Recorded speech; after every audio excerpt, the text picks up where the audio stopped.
Hello, friends. I hope the new year that just started is treating you well. We are now entering days of joy. And I'd like to focus for a moment about the sukkah, the hut in which Jewish people sit for the next couple of days. The Bible tells us that we sit in the sukkah to remind us of God's protection, especially when we left Egypt. There was the inclements of the weather and there was the hardship of traveling, and yet God protected us with amazing clouds of glory that kept everything temperature controlled, and our feet did not swell, and so on and so forth. We were actually living in an environment which I suppose you could liken it almost to the temperature of paradise. Think for a moment, if you're in trouble, or you're worried, or what do people do instinctively? Well, I would say many people hide. Where do you hide? Most people hide in a home or in a fortress, something impenetrable, impregnable, something that has strong, impossible doors to break down. Well, what happens if the danger is more powerful than just someone trying to break in?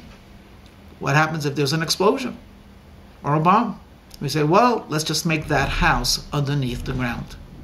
And I think from the beginning of time, people, to protect themselves from danger, have sort of buried themselves beneath the ground. As a matter of fact, the deeper the bunker, the more secure you are.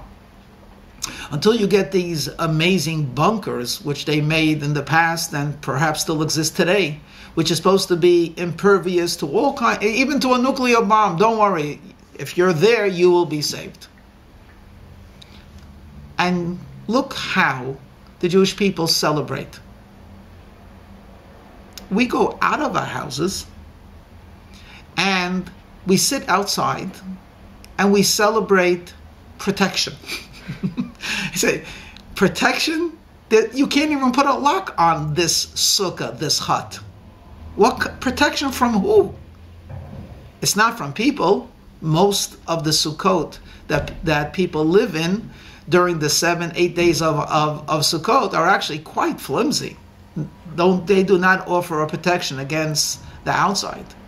How about the protection against weather? On the contrary, the law is that the roof of the sukkah has to allow rain to fall, were it to rain. And Jewish tradition has it that there should be enough gaps in the roof so you might see the stars. Is that protection? And the answer is yes, of course that's protection. Because when we realize that nothing man-made can protect us, and it's always been divine protection, so we actually go outside and we show how flimsy man-made protection is, and we rely solely on godly protection. And it's the direct opposite. The direct opposite of an underground bunker. I've always personally associated underneath the ground with creatures that I don't like in my bed, whether they be worms or ants or who knows what.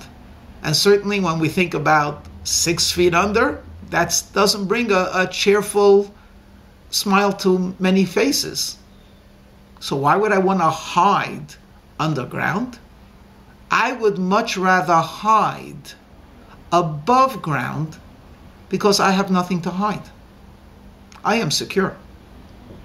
I am absolutely 100% certain that I am protected, will be protected, and under the providence of the Almighty.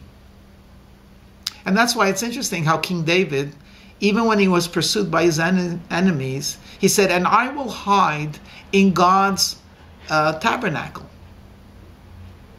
He wasn't hiding. He was in full view. But you know something?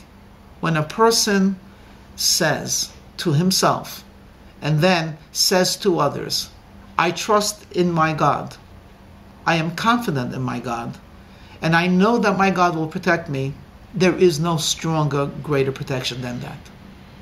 Which leads me to an observation. When we look about our beloved land of Israel, we always looked at the heroism and the courage and the determination of our soldiers. And we're amazed, and we should be, because these are young men and women that are literally sacrificing their very being to help fellow Jews and to keep this wonderful land of Israel secure. But it was always the tank, the soldier, the first line of defense. And then there's the Air Force, of course. But today, as brave as the soldiers are, we are very anxious. About what? About bombs, about missiles, about Scuds, about a nuclear who knows what. Where is that coming from? That's not going to be met by a person on the ground. That's coming from above. What do you think will protect us from something that comes from above?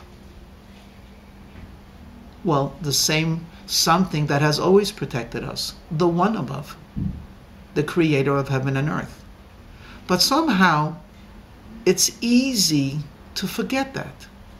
It's the gun, it's the Uzi, it's the Horowitzer, it's the bravery, it's the courage, which it is. But they're merely conduits to the one above. When a person goes outside and looks up towards heaven, what should his feeling be? One of security or one of trepidation?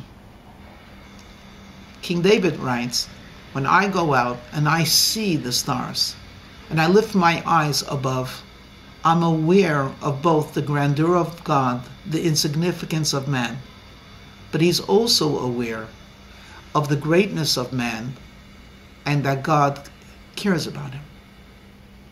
When people forget that, now the outside and the stars are frightening. How can we get rid of some of that? Sit in the sukkah. Say to yourself that I want to see the stars in my house. When I'm sitting and enjoying my meal, and when I'm conversing with my friend, and when I'm just relaxed, I want to know that God is looking at me and feeling for me. And I believe that that feeling of optimism, which clearly radiates and creates a feeling of joy, because it's so difficult to be happy when you're anxious, how wonderful it is to be uplifted when you're secure. My friends, I'm by nature an optimist. Jewish people have always been optimists because we have a great God. We have a glorious tradition. And we have a vision for the future. A vision where the whole world will be under God's tabernacle. Where everyone, every man, woman, and child, in every nation will look up towards the skies and not be worried about missiles. They will see providence, they will see guidance, they will see blessing. I hope, I pray, and I know this year we will see that.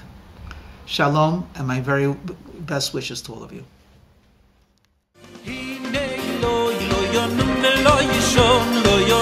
lo yishon shoy me Yisroel